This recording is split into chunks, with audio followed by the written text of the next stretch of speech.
My sister, Lori Vallow, murdered her children, Tylee and JJ, and buried them in a pet cemetery.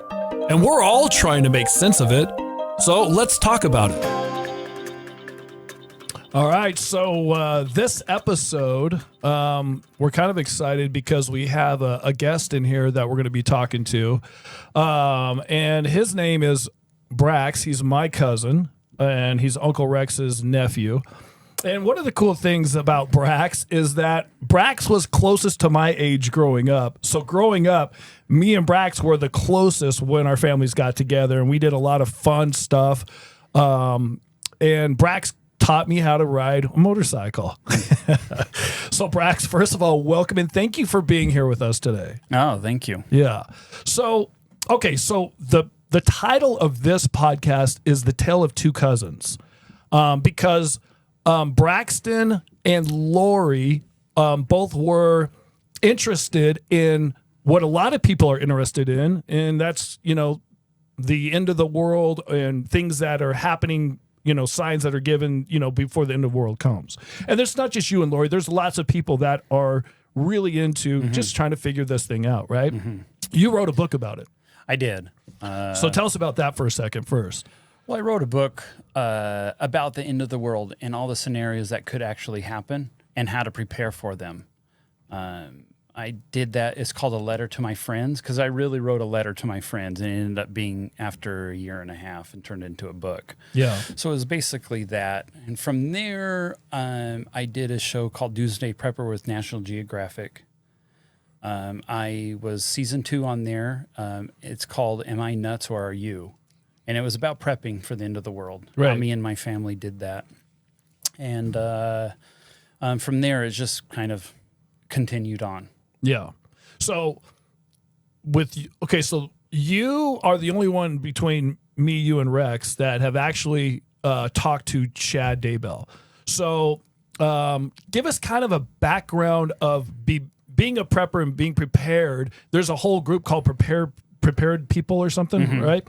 Which I've never went to. I got invited to go. I never went. But kind of give us a little bit of background about that, because Lori was into that as well. She was. Yeah. I was totally into Julie Rowe, all these books. Lori and I actually talked a lot about it because she was a prepper. So I'd tell her about books to read, and she'd tell me about books to read. Yeah. So I was really into Julie Rowe, as she was. And the publishing company was Chad's company. The first time I met him was he was just a publisher. And he had a couple books. I went up to Idaho. Julie Rowe was doing a conference there, so I went up there and watched that. That's where I met Chad for the first time. We weren't introduced to each other. I just went up there to talk to Julie Rowe, have her sign my book. He was standing there. I actually bought his books. He has 3 of them, and I still have them at home. I read, I think, half the first one, and it was not good. Not for you? It wasn't good. Yeah, I never read any of them. I asked my mom. She thought it was his book was terrible. It was terrible. I didn't even finish it. Rex, have you read any of his books? Have not. You haven't? Okay. So, but to me, it was cool. He was just a publisher of all these people that I was starting to be friends with, and talk to all these other guys that have kind of famously made themselves into something, not just writing a book. And okay, so here my question is about Julie Rowe first, because Rex and I have talked about her on this podcast before, just because people were fascinated. I remember Lori, before she met Chad, was talking to me about, you got to watch Julie Rowe's podcast or read her books or listen to this. And I was just like, I'm good. I always, extra church for me. I was like, no, I'm good. But, but people were really into her, and you said that you were into her. I loved her. She was phenomenal. Her book was good. Her message was good. But I'm telling, she started deviating from reality. And that's where I kind of like, I didn't like it. So the kind of the same thing with Chad and Julie and maybe some other people. They started with some kind of a message that attracted people, And then when they started getting like famous or powerful, they started even going more into a narrower subjects and stuff. They had to stay relevant. Okay. See, they have one experience and writes one book. That's it. Yeah. When they see how many people follow him, love them, try to get a hold of them, talk to them, I'm telling you what, it's like a drug, and people loved that, and they loved it, and so then they had to get a little more to stay in that a little more come extreme, up with something a more. little more extreme, Yeah. and it deviates you from your straight path. I noticed it. I mean, everybody's books and everybody I dealt with, I don't want to name my friends' names, but all of them, I just like this. I didn't like it. They're just deviating, you know. Is there something with that, Rex, where people like, you know, try to stay in one course, but then they just continually to just come up with stuff, ideas, or time and again.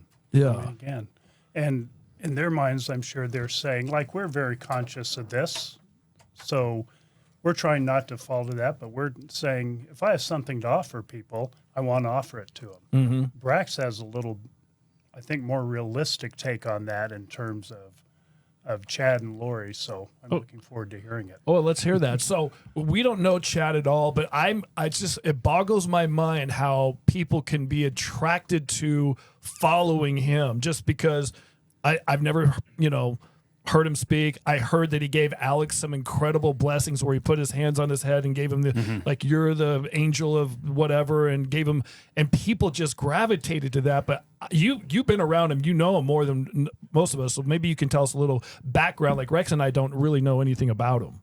I've talked to him on the phone. I haven't ever hung out with him or anything, just at the book signings and stuff. He called me because this is when Lori first went to jail. Oh, okay. And he wasn't arrested at this point? No. Okay. She was in there, but she could post bail. Okay. But the bail was like $1 million, I believe. They got Okay. it down. It was $2 million, and they got it down to $1 million, something like that. So I get a phone call from him, and actually he called me to talk to me about helping out to get Lori bailed out. And he had a scheduled talk with Lori around that time. So actually he called Lori at jail and then put both cell phones together. So I talked to Lori and talked to her about some stuff. But, you know, so at this point I knew everything, that everybody's following him and doing this. So you're thinking of a charismatic guy. Saying that word right. Yeah. And then, you know, a David Koresh that everybody's like, oh, I just love listening to him talk. I love being around him. He lifts me up. And when I was talking to him, he was the most vanilla, plain guy I've ever talked to. And I'm like, I'm thinking I'm talking to a superstar because I have all this stuff that's going on. Yeah. It was just not the case. So after I talked to him, you know, he called me 2 more times. You know, we were talking about money and stuff, and I was even kind of floating the idea. And he's explaining how I put up my house.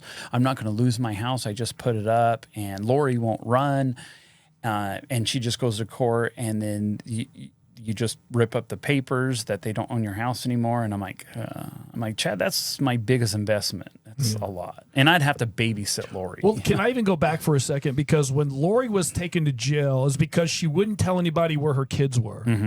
What were you thinking where the kids were? What were your thoughts about that? So the very beginning of this, you know, through the family, I heard, Lori was hiding them from, like Kay's family was coming. I heard the same thing because, you know, Lori, after Charles's passing, you know, they wanted the kids back or taking the kids back. That's what I was told. And I'm like, oh, okay. And I'm hiding them so they don't. And I'm like, okay. Right at first, I'm like, okay, that sounds plausible. Okay. But after a certain amount of time, like a couple more weeks, I'm like, no. Yeah. Now, you know Tylee, all right? Yeah. And that kid is the... yeah. She'll let you have it. The loudest... Yeah. You know, a teenager. Yeah. No, it's not bad. She's just the loudest pronounced kid in the room. And I'm like, there's no way that girl is quiet this long. Yeah. Even to protect JJ, Right. you know, she's just not. And so I'm just like, after a couple of weeks, I'm just like, this isn't right. Yeah. You know, something's up. So Chad is asking you for money to get Lori out of jail and wants you to call people and get money and that kind of stuff to post bail for her. After I told Chad, I'm like, no, that my biggest asset is my house. I'm not going to do that. Right. And then he called me again and to talk about one of our uncles in Texas. Now, why did he feel free to call you? Did Lori say call Brax? Yeah, Lori's telling him to call him. And you've really only met him at bookings and book signings and stuff like that. He wouldn't have never have known me, like saw me and said, "Oh yeah, I remember you, Brax." You know, it's just a book one of signing. those, It's 1,000 people there. Gotcha. What else, Rex? What were you thinking about asking? Was there something more to this story that you were thinking? Yeah, so pick it up from there as far as how you felt Chad and Lori got together and why they kept going the path that they went versus where you went with all of this. Oh, before they got arrested. Yes. Okay, so let's go back to before Lori was arrested and before the kids were missing. Did you know that Lori and Chad, before they got married, like I had no clue that Lori was seeing Chad. No, I had no idea either. Okay. I was floored when I found out. Yeah. I'm like, Chad Daybell? Right. Like, no. Yeah. Because I just knew him as the publisher. Yeah. And his 3 sucky books. Yeah. That's all I knew of him. Right. Yeah. And so, yeah, I was floored when I found out about that. So Rex was asking, so before this, when you found out, so you're talking about what, after they got married or when they got together, looking back on it now, what's your perspective on what happened when they got together? Lori and Chad got together?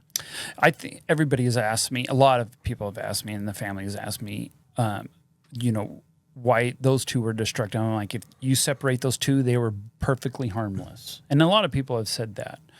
The thing is Lori is stunning. I mean, she's a beautiful woman, but if you're hanging out with her, she makes you feel good. She looks good. She has an energy. She's a stunning woman.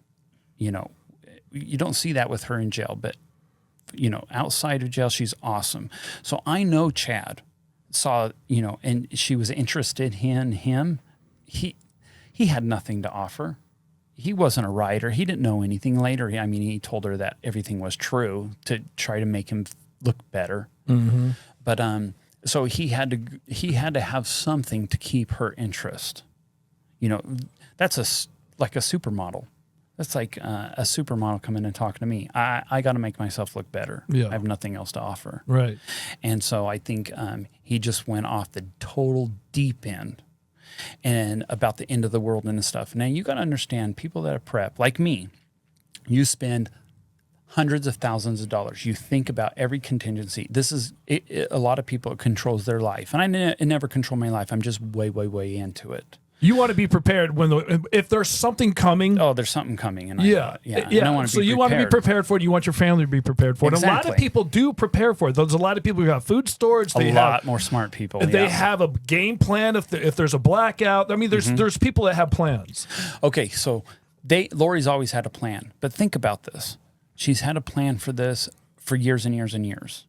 You want something so bad, you almost, if somebody offers you a little bit of it, you kind of want it because you've been thinking about it your whole life, year after year after year. And he's offering her a little bit. I know the future. I know what's going to happen. Now, anybody that says they know the future is the most powerful man in the world because everybody wants to know the future, right? True. Everybody does. True. And anybody that says they know the future, you gravitate toward them because they could tell you stuff you really want to know. And he's basically telling Lori that. I know the future. I know when this is going to happen. I know what's going to happen.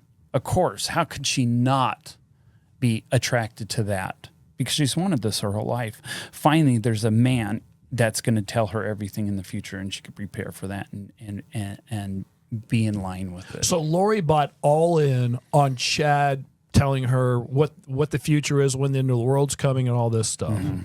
So when Lori and Alex murdered Charles and was trying to get $1 million money, Chad murders his wife, in my opinion. These are all my opinions, that he's getting her money, which he just upped her life insurance. They wanted to get that money together, go to Hawaii and wait for the Lord to come. Was that do you think that was the plan, that Chad's like, look, he's going to be here July 31st, and we are going to be in Hawaii waiting for him? Or is there any truth to, we're the two chosen one to collect 144,000 people for the Lord, and we're trying to get as many people in this group as possible? Do you know more about that than I do? No, I always wondered if I was on that list. I just hope I am. I hope they put me. Yeah. You wanted to be part of that? I'm like, I hope Lori put me on that list. Well, you still want to be on the dark list. I know that. Yeah. The Chad's dark and light list on his computer. Who's light and who's dark and who's a zombie? Crazy. But like I said, he had to keep up the stigma of he's the great all-knowing guy, because he's got basically a supermodel to him. It's Lori is a supermodel. And he wants to keep that. So I'm just trying to figure out, when it comes to what we know why you think Lori was attracted to Chad or went with Chad, because a lot of people are saying, why in the world is that happening? How could he do it? You did a great job of explaining that. And you said when you saw him, he didn't do anything for you. Like, it wasn't like he's super charming or he's like. I expected that. Yeah. I expected somebody very charming, listen to him talk, and I'm like, he'd talk me into anything. Yeah. Was not like that. I was way blown away. So now going back to Julie Rowe, because that's where Lori when me and Lori were talking before, she told me she was turning into an immortal being, and then I told her, you're crazy, and then she stopped talking to me. When that happens with following Julie Rowe, what was Julie Rowe saying? Like, there's a call outs and those kinds of things, and that's what attracted Lori, because she wanted. Is there a bunch of people that want to know when then the world is? Like, they think that they know, or they just want to find people that have the same common interest? Yeah, I think they want. Well, we all want to know the future like that, because we know the whole world's going to be devastated in the second coming of the Lord. The Bible talks about it. It's horrific. Everybody wants it to hurry up and be here, but it's going to be so horrific. When it's here, you're not going to want it. Be part You're of talking 7 years of tribulation before Christ comes, 3.5 years of tribulation, 3.5 years of great tribulation. This is the book of Revelations. And then in the 3.5 years of great tribulation is the Antichrist ruling and reigning the earth. If there's going to be only 144,000 to meet Christ, that means in that 3.5 years, 7.5 million people a day have to die for 3.5 years to have 144,000 left on this earth. That's a horrific time. So everybody wants to know the future and be prepared for that. But Julie Rowe, that she was the first part. Well, here's the thing with Julie Rowe. Julie Rowe talked about that. What really got Lori into the transitioning and beings and having a power, and you not need to eat anymore because you're celestial, that's from another book. That's the Is it Julie Rowe book? Is that where she No, got that from? no. A Chad book? Or somebody No. different? Yeah, that's another book. Okay. It's skipping my mind right now. Visions of Glory. Visions of Glory. Visions of Glory? Yeah, Okay.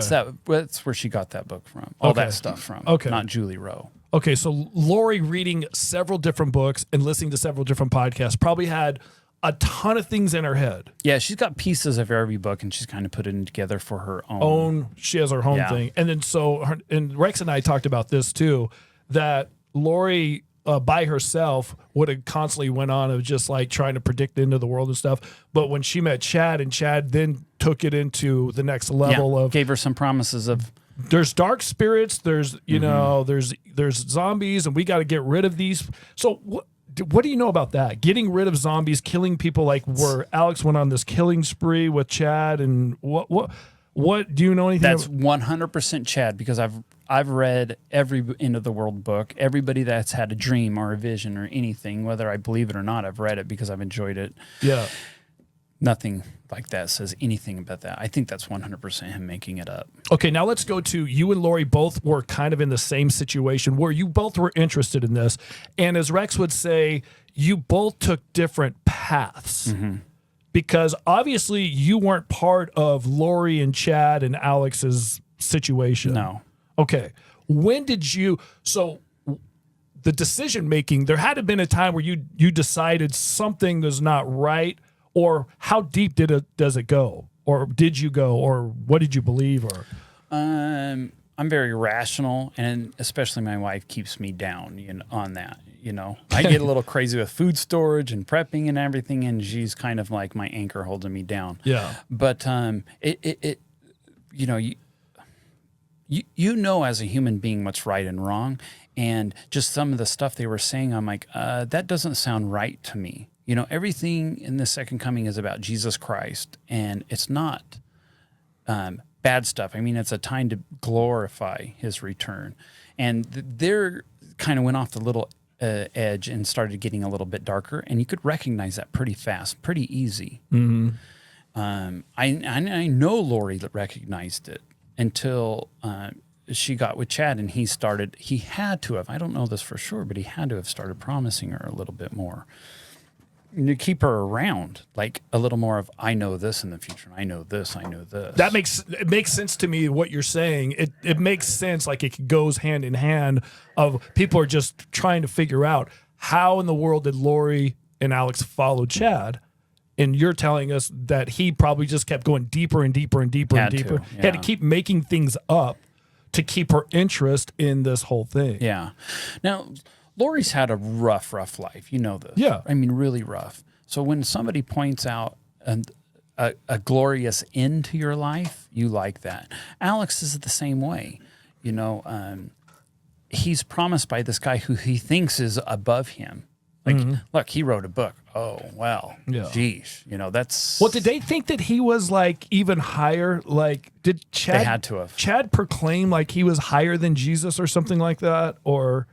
something. I don't know if he was hired, if I ever heard that. Definitely had a power of giving blessings, and they wanted to believe that so much that they kind of let themselves believe that. Just because they wanted it so bad. Like I said, when you prepare for something and spend thousands of dollars and years and years and years and think about it all the time, and I do. I just don't let it consume me. Right. Some people let it consume them, and when then somebody tells them, hey, I know a little bit more.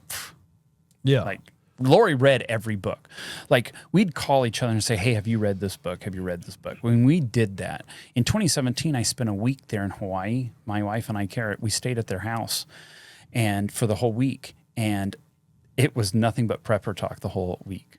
Like, we loved it. Yeah. But this is in 17. It wasn't anything then. She didn't know Chad or any of that. No, this is all after So at some point, Chad had Zulema believe that she can change the weather? Yeah. Like, how does it... Crazy to me. So that is the craziest thing I've ever heard. When I heard that, and I'm like, are you kidding me? But she wants it so bad that she just believed it? But once listen, I can understand someone trying to tell you something and you wanting to believe it.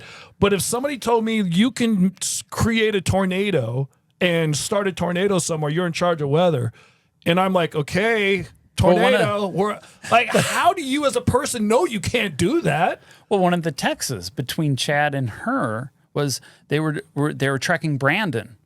And Brandon was leaving, and Zulema texts him, do you want me to start a storm to stop him so you can catch up to him? And then Chad texted her and said, let me talk to the council.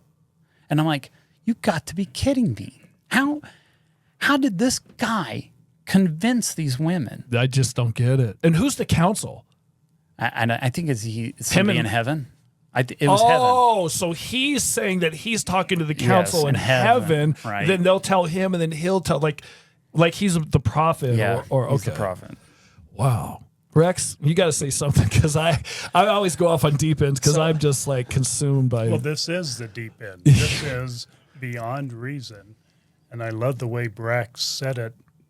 He just knew. His conscience was telling him, that's not right. I mean, that's common sense saying, that stuff's not right. Chad's just making stuff up to get people... I don't know if they're weak-minded. I don't know what a good description of that is, but to get people what they want so they'll follow him and give him power. And once someone has power, we all know the saying, power corrupts. Oh, yeah. is he going to give that power back once he gets it? No, he has it now, and he has all these people in control. You know, if they didn't kill the kids, kill Charles, he would still probably have power over them. You know, But he wouldn't have money. No, it's just like a 50-year-old big-bellied single guy, a 35 very attractive woman, goes out with him. He's got to continue the lie of, hey, I got money. My Porsche's in the shop. You know, he's got to keep that lie up to try and keep her. And I think it's kind of the same thing with Chad. So Chad, I just don't understand why the kids had to die. Money.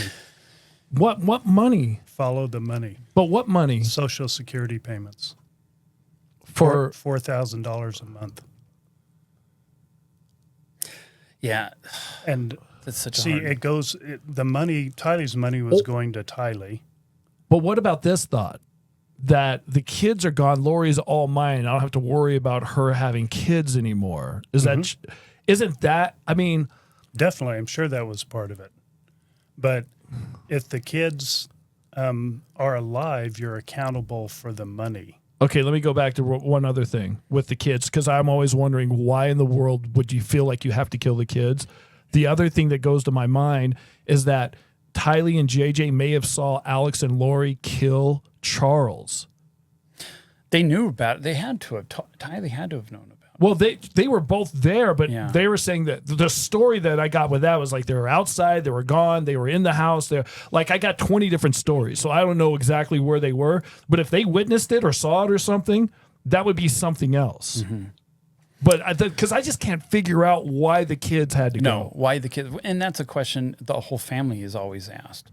I remember when I was in Hawaii, we were talking about it one time, and I'm like, Lori, during the second coming, Hawaii's like the worst place to be. You're on a volcano, and it's going to just wipe the whole islands out.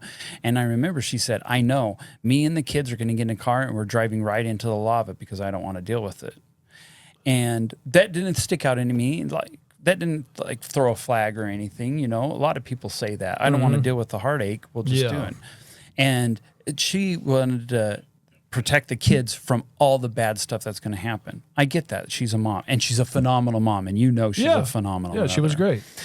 And but she wanted to protect her kids from that. So when she killed the kids, I sat there and thought, well, is she think she's protecting them from the end of the world? Because remember, the end of the world starts around September, October. Yeah. Right? Mm-hmm. And that's what they thought. That's what, yeah. So did Lori think, hey, I want to protect my kids because they're going to die anyways? That is a valid thing that may have been going through Lori's head as well. So because we've heard her, want the best for her kids or not have them to suffer or whatever. Right. And so that's the only thing I could have thought of, I'm going to protect them from. Remember, we're talking about warped thinking here. Yeah. Let's acknowledge that right off. No That's doubt. Not a rational process that goes through a parent's head. No. I want to protect them from pain, so I'm going to drive them in lava. Right. We aren't talking about someone that's rational or rational thought that everyone has. No. So, okay, so we're running out of time.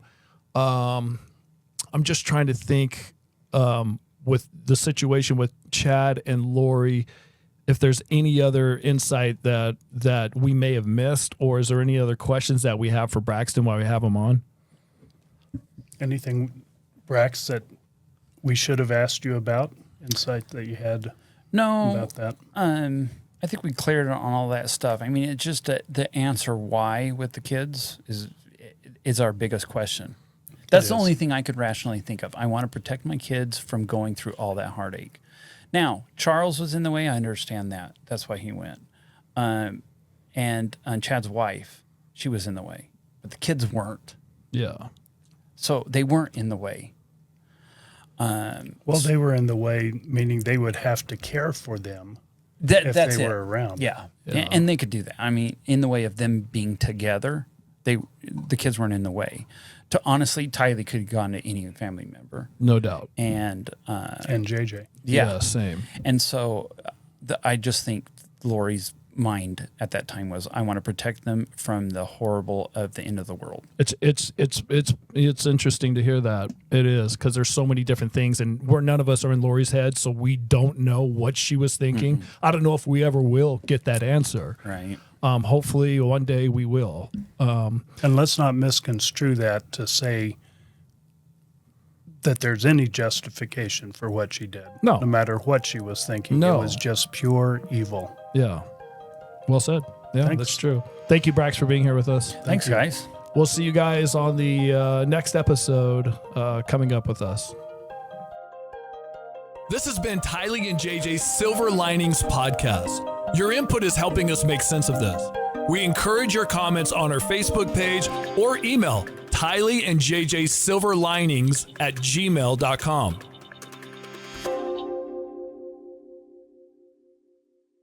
This has been a production from a podcast studio.